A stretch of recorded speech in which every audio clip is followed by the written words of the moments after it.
Yes. There we go. Where's the green light? Where? There. Alright. How do you like my summer daddy outfit? My pink daddy outfit. How are you doing, guys? This video may need a trigger warning. I talk about death in the context of feeling like dying, and it doesn't really go far down that way, but if you feel depressed or easily swayed by talking about death, then this is probably not the video for you. I've seriously wondered whether to make this, but since this is such a kind of like a many-faceted jewel, that I feel there's a way that we might all be going through different themes and like energies that can have very painful and heavy facets, that this, like, I know later I'll feel like I should have made this video because I talk a lot and I can't really create a new video and try to find what I was gonna say. So right now it is the full moon.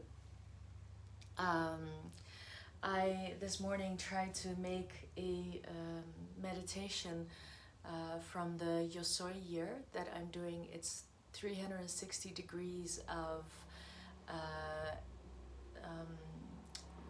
diving into what it means to be human.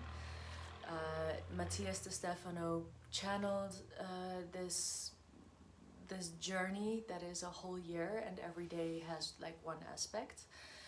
And yeah, that's what I was doing. And it was about the solar plexus, and I was in the meditation feeling into my solar plexus, and what I'm going to get at is that I connected with a part of me it's a process that is feeling like it's the like almost the worst that I've felt, and the theme I have like gone through it many times, so this was today another iteration of that theme, and it was very difficult to stomach to even be conscious of, because I would so the reason why I'm explaining all this is so that it can be somewhat more normal for people, maybe for you, to realize that how these processes work, how these healing things might work. And I find it very interesting because the way that I see my traumas, that they touch this theme of death. And yeah. And so I was doing this meditation. I felt into my solar plexus, and the energy of the solar plexus is all about having identity, it's like the sunlight, and the sun like representing our energy of beingness, having this space in this life to be. It's themes like, do you acknowledge yourself fully? So I started to really come into this theme because the blog that Matthias De Stefano writes, which then the meditation is like, is to integrate the information from the blog. And the blog actually, it's interesting. It was about the Messiah's complex. And Matthias then talks to his higher self, and his higher self was telling him that because he's leading a movement, and he was understandably very afraid of this Messiah's complex. I have a little bit of that as well, because I was born on Christmas Day, on so-called Jesus's birthday. And yeah, I sometimes have these thoughts of grandiosity, but maybe this is why this subject really touches me. So the higher self was saying back to Matthias that it's about every single person finding the Messiahs within. That we are not waiting for someone to save us. We are the living embodiment of Savior, of being the Savior of our own lives. And by saving ourselves, we become this resource for others that we can connect and really, you know, the solar plexus says, like, who really are you? Are you really respecting everything that you are?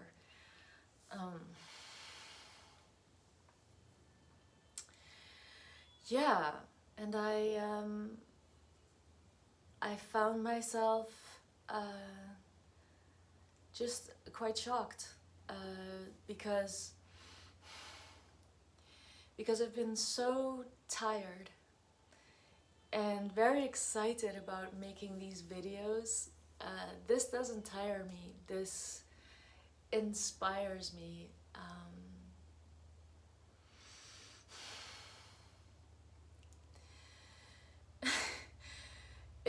It's the kind of resource that I would have needed as a 14-year-old growing up till now. So it's the kind of inspiration and knowledge that I would have needed, wanted to have, to understand or to just even have faith to keep going, and that I would never be the only one, and that it was not going to be impossible to heal, and that just the existence of me means that there is a way. So yeah, I remember, so it's not something that anyone else really knows, because no one, I think, was there consciously. There are things that happened in my childhood where I think that the people that were there had really like huge emotions while this was happening, or they were like really dissociated. Obviously the whole situation, that for that situation, for people to be super emotional and really dissociated, that's like, there must have been preceding history to get up to that point. But yeah, I experienced the kind of violence that is life-threatening. And so here's the trigger warning, so please don't watch beyond this point if you're already feeling like I can't handle this.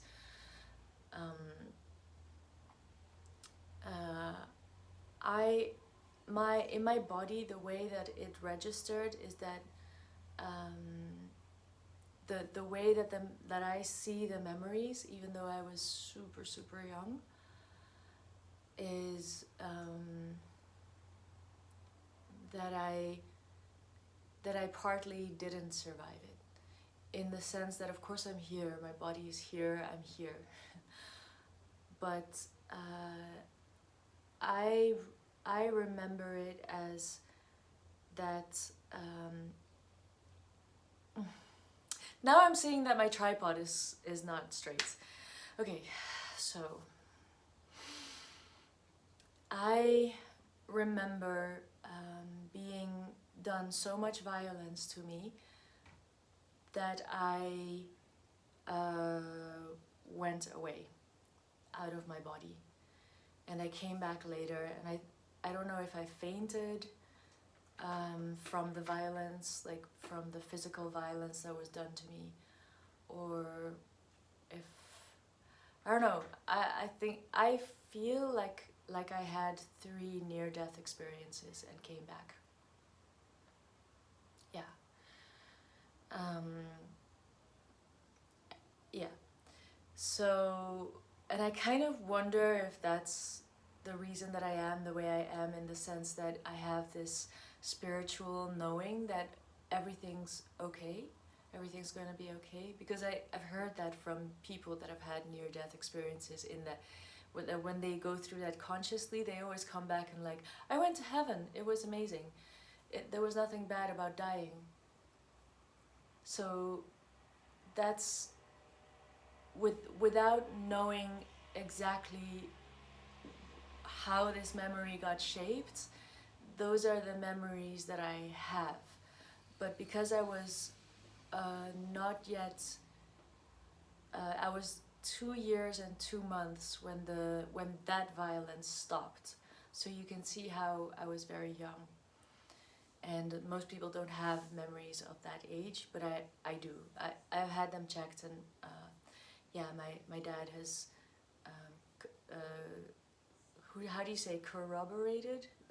he said that the layout of the space that I told him about, that was, yeah, the place where we lived before,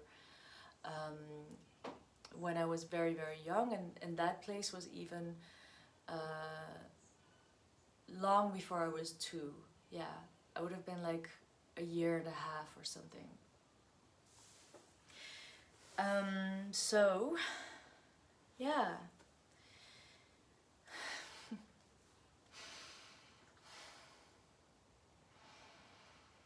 So I was sitting there doing this meditation, and coming to my solar plexus, and I just physically started shaking. I could, like, my mind just kept wandering away. I kept asking myself, like, hey, what's going on? And the closer I got into the feeling, it was like I just couldn't be there. And I asked myself about the theme of being able to hold the space of who I am, and of this experience that suddenly started coming up, like this feeling of, it's not safe enough to be who I am. And like my whole solar plexus was like, it was like going like that, with a lot of space there, and like I can't be here. Yeah, I felt like shock, and like as if I'm a ghost in my own body, totally in shock, like I have to go, you can't make me stay here. And this is something that I have found out that I can do, and it's, I have these very big paper scrapbooks, sketchbooks, and then I have big markers, and I have them big because I know that the parts of me that sometimes need to express, they're very young, and so they connect more to this kind of big kind of materials, so that I don't have to be like, well, follow the line, you know, keep inside the line. And it's like, no. So yeah, this is my big scrapbook.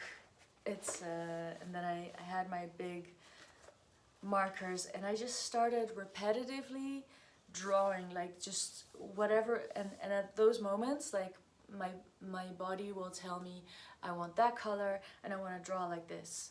And it's, I've trained my mind to just let go and just follow along, to not like judge, because that would be not the right thing to do. So I had this yellow marker, and I was drawing this circle, and it turned into like this sun. is the one. And so the solar plexus is the symbol for the solar plexus is the sun.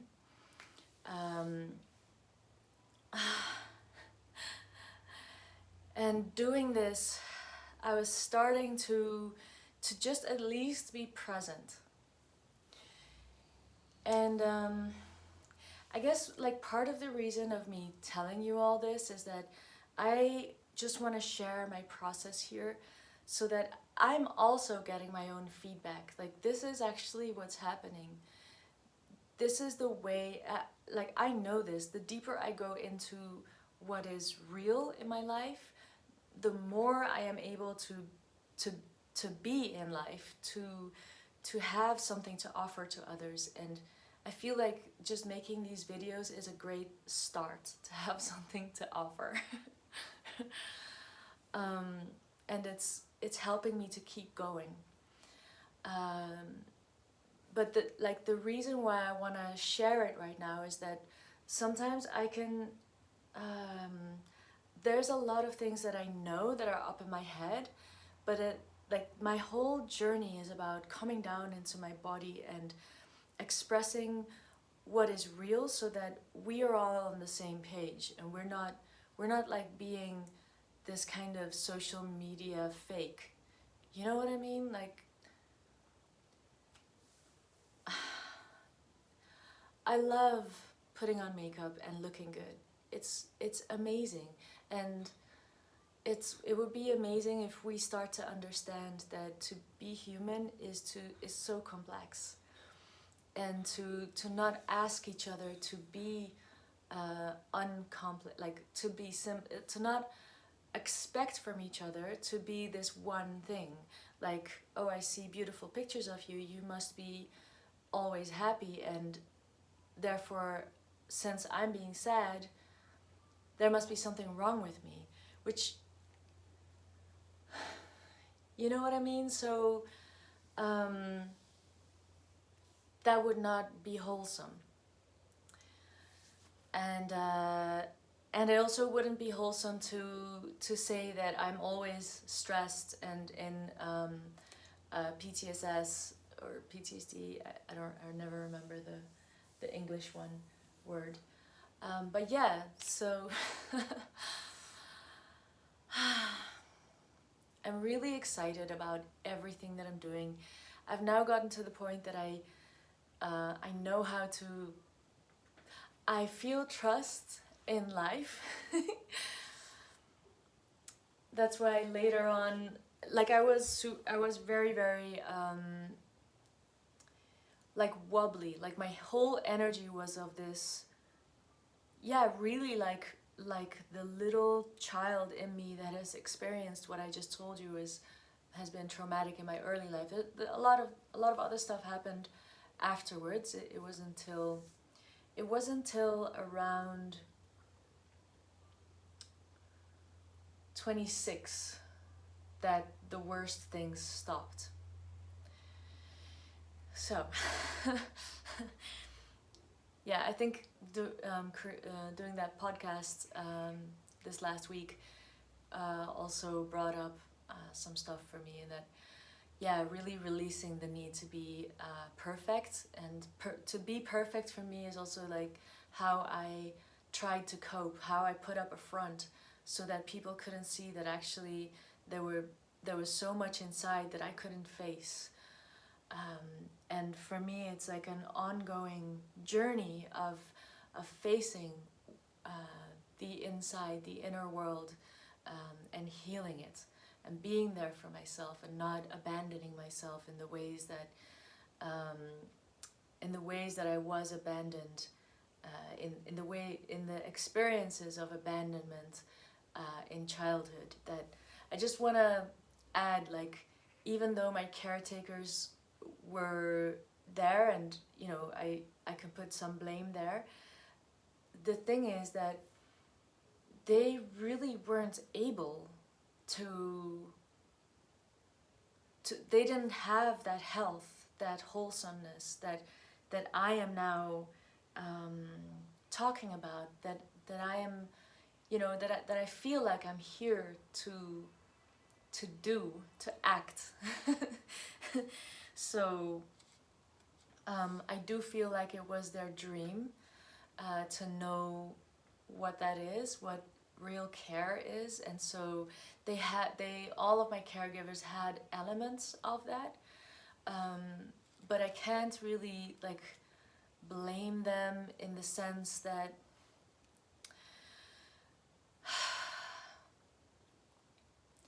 I have processed a lot of the emotion, and of course, I'm 43, so I'm more on a journey of accepting that this is the life that I chose. These are the things that I chose to experience. Maybe, you know, I don't want to gaslight myself. Absolutely not. But I am the kind of person that is able to find the light in that darkness, and that's the kind of courage that I wanna like project outwards. Like, I don't always know the answers, but my job is to be there, so that to be present, so that the answer can come. And it's only when we do that, when we do that deep work of staying present in our body, and I'm talking to me, that that we start to heal, and we start to bring a blueprint for healing for others. So I have never met anyone that has spoken about the kind of experiences that I've had, and so I don't know if anyone that's listening to this has experienced anything like that, but I have noticed that by healing myself, I was able to see just all around me if other people had traumas that usually they were a lot lighter than mine, but I could so empathize and have compassion, and I really noticed that loneliness has this way of like, it's not really about being alone. Loneliness is about no one seeing you or knowing you. And it gets worse when you feel like, when you have the experience of just like not even being acknowledged, and you just grow older and you just grow more and more lonely.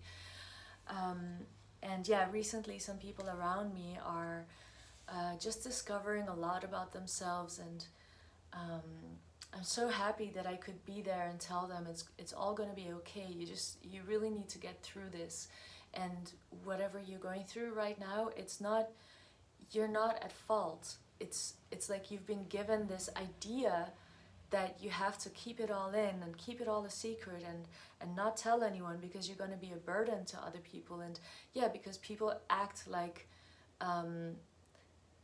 they act in a way that kind of tells people that have a lot of emotions or have a lot of trauma that you're not going to be welcome, and I'm going to abandon you if you tell me like heavy shit. It's just like, we need more mushrooms, yes. Mushrooms as in, we know how to digest the shit and turn it into nutrients and turn it into power, to give to the next generations, or you know, maybe to ourselves as well. But yeah, we need this skill. So that's what I'm promoting, and I'm showing you how that is for me in kind of real time. Yeah, gosh.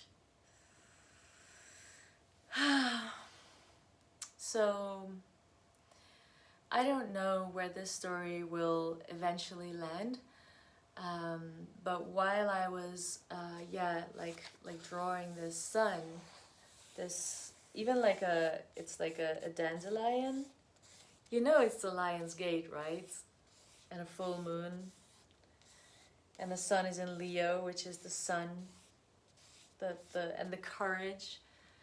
Uh, so yeah, as I'm doing this, I had a hard time like wrapping this exercise up, because it was so much, and I feel really like it'll be still a lot. But I had to like come out of it because I don't know, because I also needed to eat breakfast. And here's where this exercise that I got from Londina Winters on Instagram, and her husband, I keep forgetting his name, but how they were talking about the seer and the feeler. So I have expanded about that on another video, but please ask me if you want to know about it or find them. So the seer and the feeler are kind of like how in spirituality we would term the masculine and the feminine. So the feeler is the one that is having the whole emotional charge move through the body. It can be a he or a her or a they, it doesn't matter. And the masculine or the seer is the one that is giving full focused attention, like presence, without judgment. And when you practice both of these concepts, you get like your life just levels up, because it's like your own relationship to yourself. It's like your own relationship to your emotions. And like the ability to even feel everything that's going on, that is like in the feminine or in the feeler. And then the ability to hold that space and to protect and to show, just continuously showing this affection, that it doesn't matter what or how intense or whatever, this is what the life is, and I respect you. I respect my life. And I will be there. I will not look away from this light that is my life. Do you see the sun? I will not look away. So yeah, then as I was just having trouble being the seer, actually, because I was like, ooh, I wonder if I need to get you out of this, because it's so much and there's so much fear going on. So this is exactly the point, that it's good to know there's nothing wrong. It's just that the situation is more expansive than I've had before, and so everything in me is learning at this point. And one of the things that if you go through this, you might really, I would say, try this, is like to put a hand on your cheek. Like, you know how it's so nice when someone holds your cheek? I don't know if other people have that, but like hold your own cheek. The shoulders are much more a neutral place, like to hold the shoulders feels like containment, but to hold the cheek is like I care for you. I am softening myself, and I'm showing you that I'm deeply intimate with you and with your emotions. Yeah, there's a definite softness to that. So that is also a way to have, instead of the shock, to have like the flow of emotions go. Like this often will help me to bring tears up to the surface, if I can feel like I have tears and sadness, but I'm not able to express it because I'm like in shock, or like my body is too tense, then yeah, that helps. But yesterday I was at the Stone Circle, one of the very many that we have here, and there was, at the end, it was the one time that I started crying, like really crying. At the end of this exquisite whole experience that I had, which I talked about in the last video from the full moon and the assholes. So watch that if you want to see that. But at the end of that ceremony that I did for myself, I had channeled energy for the stones. I had seen and learned a lot. It was amazing, and I came out of the stone circle, and then my higher self, which I also talk about in the other video, my higher self said, no, not so fast, you, come back. Sit down there with your back to the stones, and receive. And yeah, I sat down and I realized I just found it very difficult. Yeah, to slow down and to really accept that something so spiritual and energetic was being offered to me. And I did also realize that it's an internal stress, feeling that am I allowed, or am I allowed to relax? And then the higher self voice was saying, you can, so here's the trigger warning again about death. So this is just my own perspective. I know that it's kind of weird. So yeah, I don't know about it, but I'm just gonna tell you what happened. So my higher self was saying, you did die many times. And to not worry.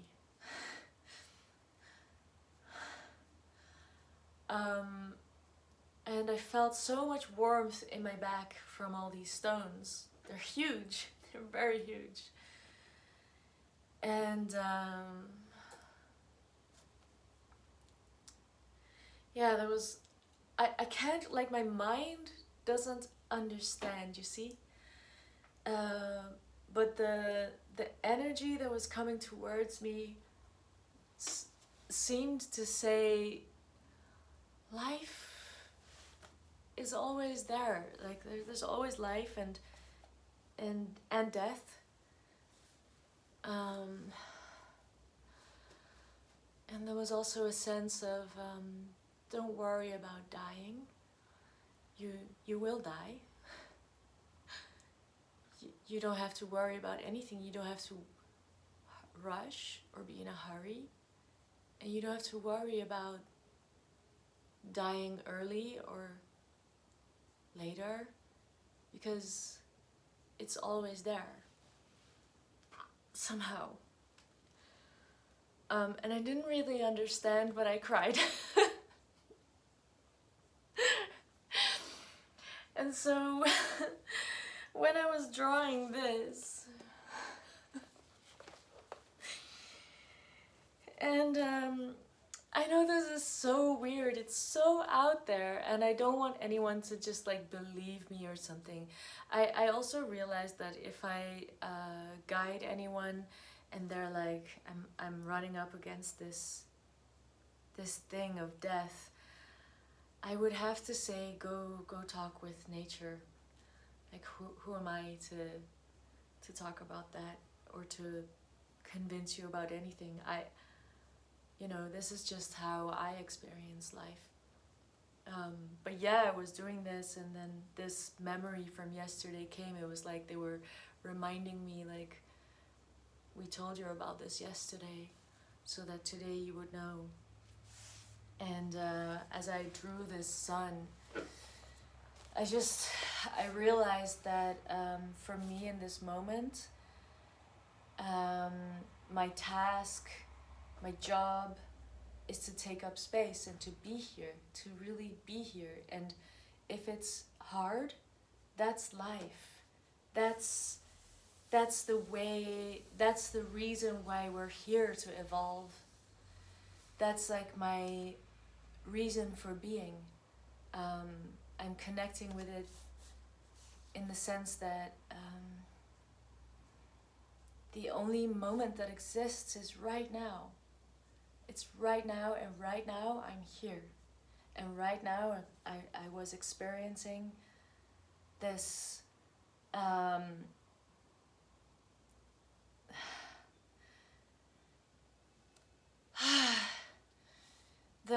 the difficulty of being in my body, and the challenge there, and also feeling like, yeah, I'm gonna have to work at this, and how my whole body system was telling me, yeah, this is life. This is finding out what life is. For one person, the difficulty will be in a totally different place, but for people who have had like life-threatening trauma, it's just, this is what we're here to do, to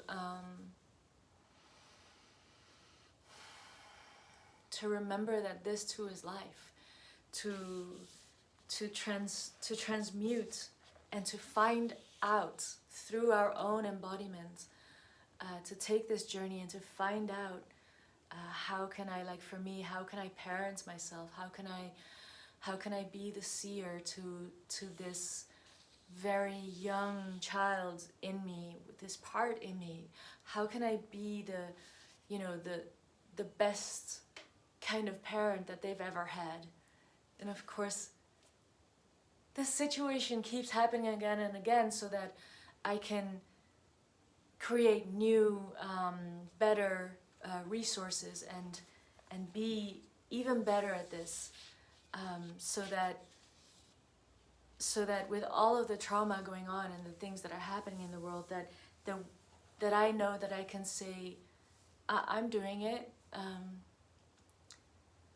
I'm sure that we can do it. Otherwise, we wouldn't have been here to trial and error this.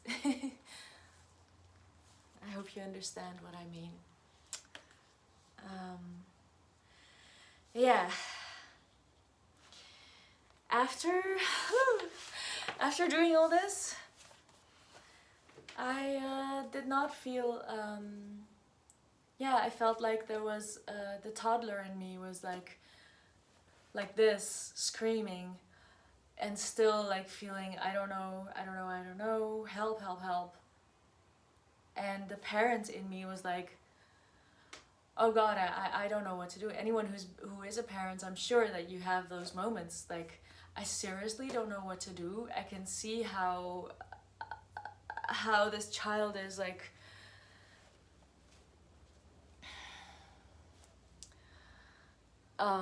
throwing a fit. And if you're the same person, then you can feel like, yeah, we really definitely haven't got an answer yet. But I had actually a full circle moment right then, that right before I started this meditation, there's something inside me that said like, do we have to? Do we have to go down that road? What if you get really emotional? I'm gonna be so bummed. And when it happened, I was having so much trouble like holding the space for myself, and I had this full circle moment that I was like, this relationship that I've had where I had a partner who would say literally to me, when they saw that I was emotional, and say like, oh please, I really don't feel like it. I just don't feel like it. I don't feel like having your emotions show up today. And when they did show up, sometimes they got angry, but sometimes they were just really struggling. And the full circle was that I didn't have an internal part of me that was much better than that. So this person, though, I now realize they were really doing their best, and here I am, going through this thinking, oh, I am only just learning to be a little better than that, because it is very difficult, it is very challenging.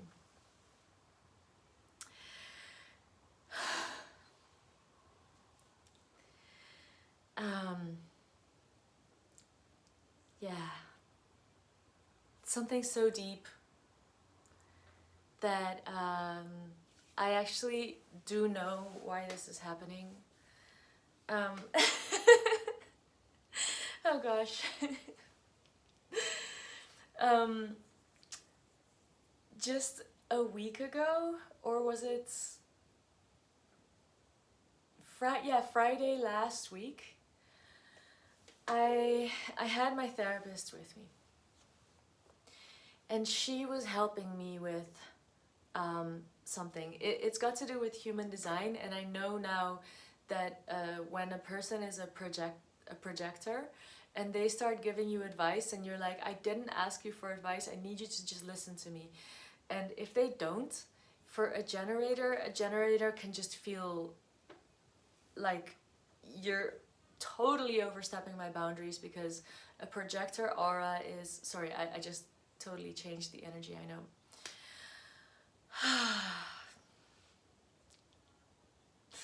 All right, think of the pink shirts and the pink elephant right now in the room is that we went from one story that was pretty heavy to this other story, and I'm like upping the energy a little bit, but it's because I want to tell you about this huge process that's going on, and it's going to show you how artwork can actually be like a way to register or to write the story, the images of what's going on in the psyche, and it can become this story that actually helps. It's like a rope that you can keep getting, like this line, the storyline that you keep seeing in all of these images. That's the way it's going in my life.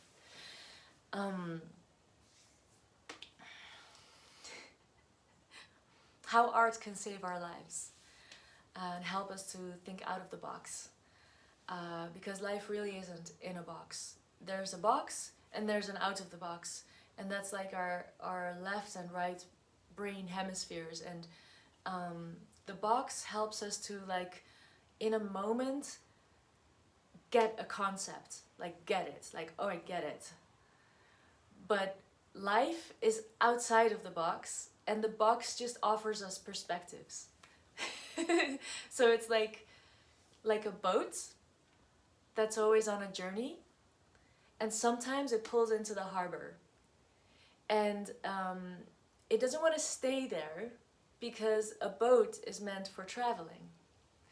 But it's really good to sometimes come home to one place and feel like, I got it, I understand. That's how, like, this feeling of I get the concept, and it's like, it's practical, like you get practical solutions and answers to questions that you had. So like the question is like the traveling, and getting to the harbor or understanding the box, that's like the answer. So you're not supposed to stay in the box with the answers, because life is about asking questions and expanding. All right. So my therapist and many people around me are projectors, and they have these wonderful auras that are that kind of pierce through, and like they're very focused, and when a projector gives you attention, it's like you feel it, like it's like, whoa. You know. And when they have your back, it's like, whoa, you really feel it. So yeah, but a generator has this wonderfully, completely open aura that's like a cloud, and anyone that comes into the cloud is like, you feel them. They feel you and you feel them. And when you're, like, I'm a generator, so people around me, and maybe even on this video, you feel like, I'm in your aura. It's so nice and cozy in here. you know, until you start talking about stuff that I don't like, then it starts to feel, I feel it in the aura. Yeah. But so it's important that a projector always should wait to be invited to like bring in their energy, because it's so yeah, it just burrows through the generator's energy, right? So so yeah, my therapist was giving me advice, and I was like, I can't handle it, don't give me advice right now. Stay out of my aura, like be on the side. We don't really use human design in our sessions, so but yeah. And then I completely freaked out. Like, okay, so wait. I completely freaked out was I, with my therapist, am able to go deeper and deeper and deeper and deeper to the moments that actually make me freak out, and she like holds the space for me and shows me like a mom, a parent type role, that she will hold the space for me and listen to me, and yeah, and I didn't feel safe. And I was able to tell her, and I was able to tell her what's going on, and I didn't run away, and she held my hands, and so much happened to me in that moment. Yeah, and it was like, it's so, it freaks me out, like, that when people have had so much trauma, that they are the ones that have to like soldier through and find new situations in order to heal themselves. That's my experience. Of course, I am a 1-3, so maybe that's supposed to be just me. But yeah, she was, I could tell her like, oh, my throat's closing. I could tell her that I wasn't feeling safe in that moment. And yeah, and she listened to me, and she,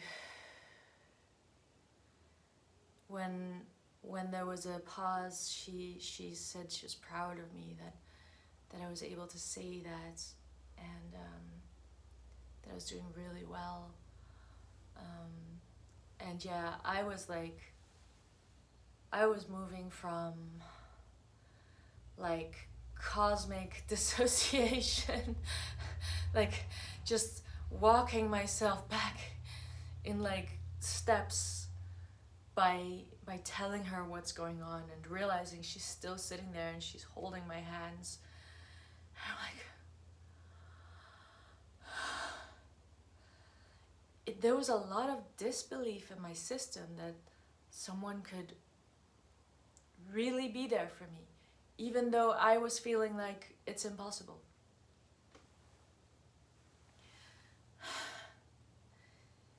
And it had to be also like when the tears were flowing, there was like this shock, this like, you know, like finally coming up for air, but also not believing like you've been let up for air, like the water is still like right there. And oh, yeah, when I was growing up, there was at one point I had someone that was a caretaker of mine, and I think she like, I couldn't really believe it, but now I do know that she had this ongoing mean streak that was like, she was sort of always half playfully showing to me that she would love to just offer me up to whatever way that I could disappear from her life. And there were ways that she literally did that. But she was super unconscious, so it wasn't like, she wasn't mean to be mean, but she was, So that's most of the stories that I have lived, is that people aren't consciously like trying to unalive me, as they say. Is that what they say? I don't know. But like practically, that's what they were doing, or playing with. So obviously, that's the scariest shit for a child, to be around adults that are like that, and that, yeah, and the rest of my world was like adults that didn't believe that that was going on, and therefore just somehow managed to look away or think like, well, it can't be that bad. And so I was very isolated. I was very, very isolated. And a few times I tried to get help, and then it just happened that these adults, these caretakers, would kind of be swayed by the idea that I was exaggerating, and that in fact nothing was going on, and that I should be punished, or for even like for pointing something out that was apparent, that they had now decided wasn't true. And then the abuse continued and even got worse. So that really made me be very aware of not telling the wrong person. And yeah, it took like massive amounts of years until I was well into my adulthood before I was able to tell some of these stories. And even a lot of the memories had gone, and it turned out that in my art I had been expressing all of the truths all along.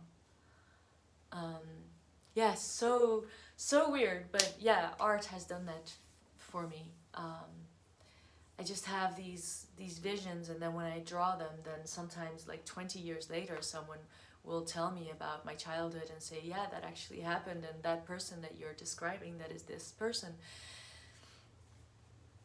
Yeah, so things don't go away, memories don't go away. But so this beautiful thing started happening, where I was sitting there with my therapist. She's holding my hands, and like I felt like I was hanging on for dear life. I felt like someone was finally there with me and allowing me to go through the process. And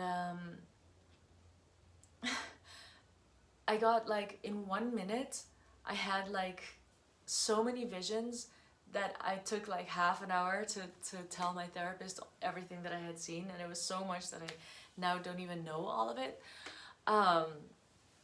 But one of the things that, if you will follow me about the pilgrimage that I'm doing, you will understand this part of it. It's so interesting. When I started doing the pilgrimage, there was this tarot card that kept coming up, and it was the Six of Swords. And the Six of Swords is like, you see these people from the back, and they're like in a rowing boat, and they're going away, and there's a woman and a child, and you see everyone from the back. There's a woman and a child sitting down. There's 6 swords in the boat, and there's a man that is like holding this big rod that like pushes the boat along. And the card, I think, is called A Trip Over Water. And of course, water is the emotions. It's the masculine, it's the seer who is taking action and saying, now we go here, now we go do this. And swords is the suit of air, so it's the element of air. And in the tarot, as far as me, humble me, I don't know how to say that, like, it's just my perspective. So the swords are all about your thought world. And basically your thoughts are connected to your ego. So thoughts are not supposed to survive. They're just thoughts, they're concepts. You're supposed to like transform yourself through thoughts, but not the thoughts themselves. The thoughts themselves, they begin and they die. So yeah. So the Six of Swords, the 6 is always a kind of harmonious number, and so the 6 of Swords says, now you must let go of thinking. Now you stop using your mind to put a system onto things, and you let go, and you find out what life is about. And that's the masculine saying, now we let go of the thoughts. Now we travel over water in a safe way. I will take you. And he like looks after the feeler and the child.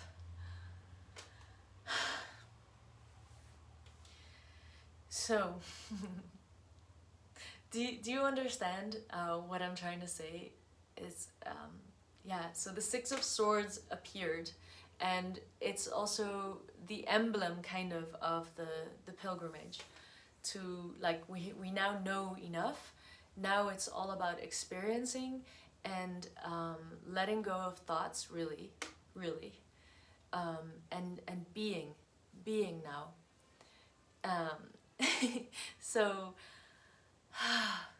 I saw this boat, and then suddenly I see these images from my past that I have been drawing for super long. The last time I drew this, it's a subpersonality. She's called Shelley, water connotations. And Shelley is... Shelley is Shelley.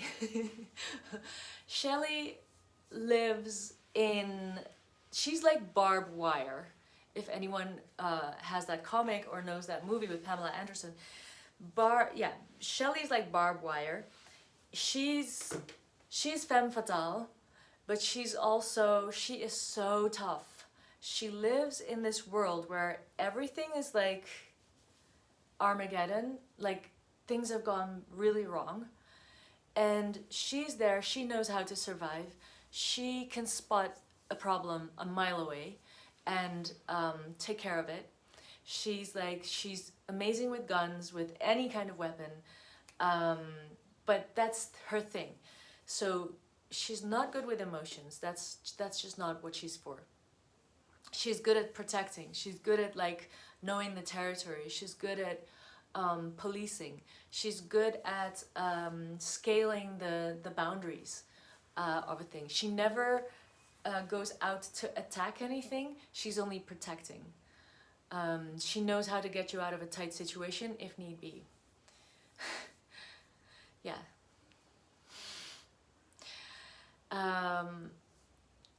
It was 2009, I think. Yeah, I had just moved from Amsterdam to Arnhem, like Arnhem, also in the Netherlands. And there was this guy that I had this short dating time with, and then he sort of left in a very abrupt way, and I felt like I was dying. And I was in therapy, and there's a lot of things that had happened, and I had just realized that I had been abandoned so many times. And then I started making this artwork about Shelley, because I could really feel her presence, and I started making these, like even the armor that she wore, she was so sexy, like, ugh. And I made all these drawings about her, and it's like how I created poetry also around Shelley, like, because she was out there, and she, like, it was like she was saying, like, I was not crazy. I was not hearing voices. I was not having multiple personality disorder or something. I was very sure, like, I have practiced this a lot with subpersonality, so I know how to talk with my psyche. And I will just feel like, ooh, this is a subject that's coming up, and I can know, like, this is how I can engage with this. And it's always something important if it's coming up in me. So so there's a lot of methodology around it, and it's just me that developed it. It's not like I learned it somewhere. So it was like Shelley saying to me, like, I'm gonna protect you, like, get away from that guy. He's dangerous for you. And the reason why she was saying that was because he abandoned me, and he was able to abandon me, and it hit me so hard that I felt like my heart was bleeding to death. Yeah, it was just so, like, what happened in that moment, that's that. But it was because it was, like, triggering so much that I didn't really realize about myself. Yeah. I was having such a hard time, just, like, my psyche surviving that. Yeah, I think I relapsed into alcoholism for like 6 months. It was so bad. Like, there was so like, the pain was so bad. Yeah, anyway, but Shelley just kept telling me, like, I got you, girl. And I realized how much of a trooper I am through this character, and it was good to, like, start to separating them out, because you can't really get to the most vulnerable parts of yourself if you're, like, always fighting, you know, always outward bound with fighting and protecting and, like, don't come closer. And that's what Shelley was all about. And so with this separating out, I started to be able to come into these vulnerable parts of myself. And all of his artwork was actually centered around that I was calling, like, through the parallel universes, like, Shelley, come back. You gotta come. You know, you gotta come into this life. I need you here. I need you to, when, in whatever way you can, lay down your weapons and come and help me be in the real world. And this real world is different. It's not, we don't have to survive in that way anymore. We don't have to attack anyone. We don't have to, like, you know, and so grateful that I have this part of me that is so awesome at fighting. And there's a lot of energy in that warrior archetype. But I also really needed her to help me actually do the really courageous thing, which was to do the inner healing journey. And that's what I made all these artworks about, and I just couldn't continue, actually. It just stopped there. And then suddenly I'm sitting here with my therapist and, like, we're holding each other's hands, and I'm like, Shelley! And I suddenly, like, I think it's like 12 years ago or something. Or no, it's more. It's like 15 and a half years ago. Gosh. Yeah, and there was, like, this, I felt like like it was a mirror. And when I made these artworks, it was like a ring, and, like, looking through this ring, and I was always, like, calling her with this ring. But now it was like a mirror, like glass, and looking into this other world and calling Shelley, and it was like we were phasing.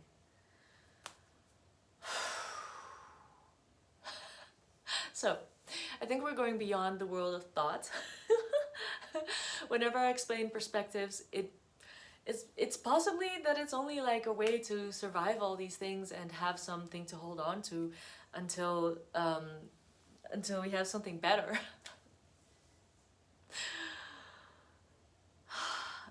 In that moment, I swear, I felt it like, now we're on this journey. Now we're on this journey. And there's these other drawings of where I drew one person on like the back of a sled or in a boat, and another one pulling them out of hell or out of a snow environment, but like pulling them out of the underworld on a boat. Yeah. So you know, I live in the Netherlands, right? We're all about boats, and like part of our landscape is underwater. You know, is that smart? I'm not sure. We will see. The future will tell. But like the stories of Atlantis, and like, you know, the one where they didn't leave because they didn't believe it was really happening, and they tried to like pretend it wasn't happening. I don't know. Those stories are so deep in our psyche. And the story of Ophelia, you know, in Hamlet, this character of this woman that's like in the water drowning. But I've always thought like there's something different to that. Like there's so many paintings of women in water, and I don't think they were always drowning. I think it's also like that they were sinking into their knowledge, like sinking into the underworld. Yeah, and I've been drawing a lot of that as well, of the female figure in a boat, floating, and her hair like turning into the water, and the boat like turning into her hair and her water and the water. And yeah, this is not really, I think, about females, like I'm a female, I guess. I like daddy energy and boy energy, but yeah, the feeler, basically the feminine, and the feeler being that one that is merging with the water, and is like the communication between the mind and the underworld, like our subconscious.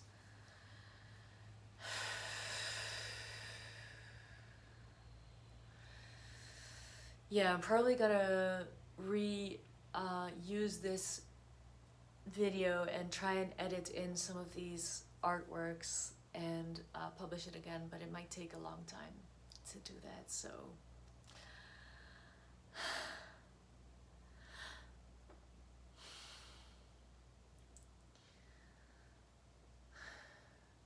I'm not sure if there's anything else to add.